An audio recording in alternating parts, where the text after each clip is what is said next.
राज करना है करो, आग लगाया न करो।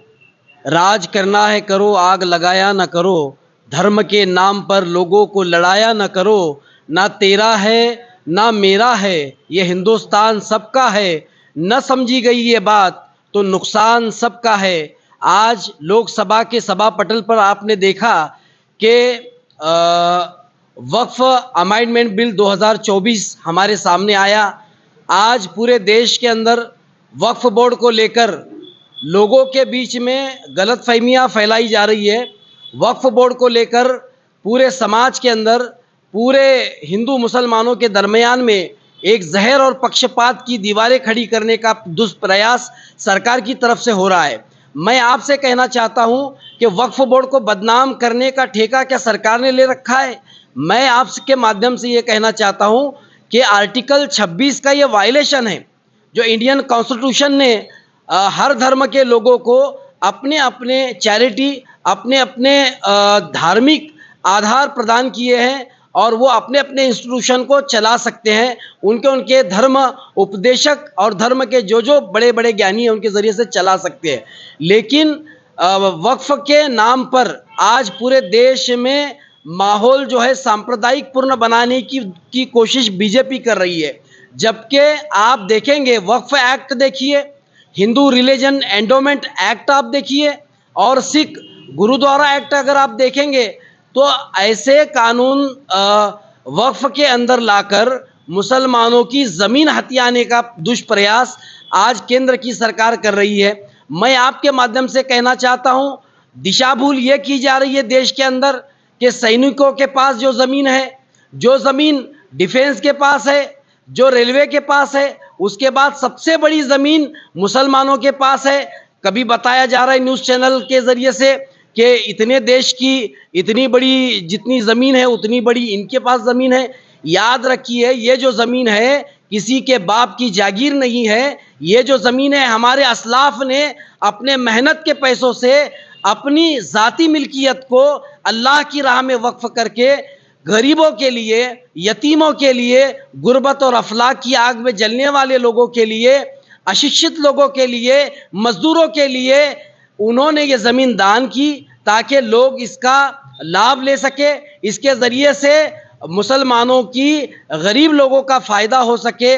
लिहाजा उसके लिए खानकाहों के लिए, दरगाहों के लिए, मसाजिदों के लिए ये निज़ाम अमल में लाया गया। आज सरकार मुसलमानों को ग़ुलामी की जंजीरों में कस के अपने तर्ज तहरीर पर और अपने तर्ज पर चलाने की कोशिश क्यों कर रही है, मुझे समझ में नहीं आ रहा है। जबकि हिंदू रिलीजन एंडोमेंट एक्ट में आपको अमेंडमेंट लाना चाहिए।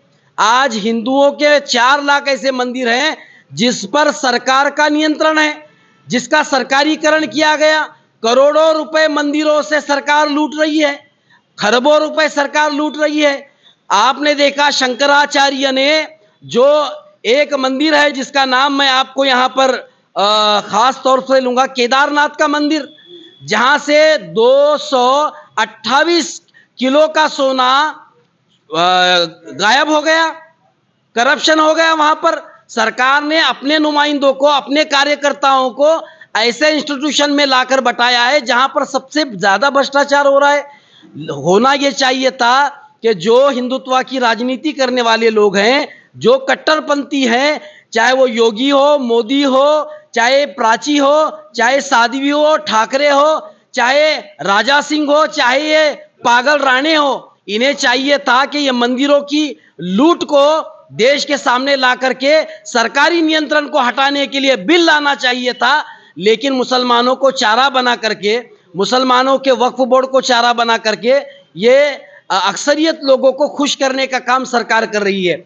जबकि वक्फ बोर्ड के वक्फ एक्ट के अंदर ऐसा लिखा हुआ है कि वक्फ जो प्रॉपर्टीज है उसके अंदर लिमिटेशन मुसलमानों के लिए जो हरकत लेने की लिमिटेशन है 1 साल है, जबकि गैर मुस्लिमों के लिए कोई लिमिटेशन नहीं है। इसके बावजूद ये प्रोपेगेंडा किया जा रहा है कि वक्फ अगर किसी ज़मीन पर दावा करता है तो वह ज़मीन वक्फ की हो जाएगी।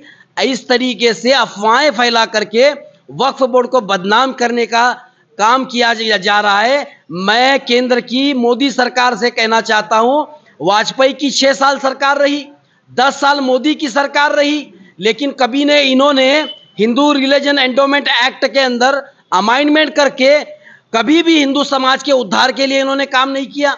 आप देखेंगे सुब्रमण्यम स्वामी के पास हमारे पंढरपुर के विट्ठल मंदिर के लोग वहां के मामले को लेकर सुप्रीम कोर्ट में जाने की तैयारी किए।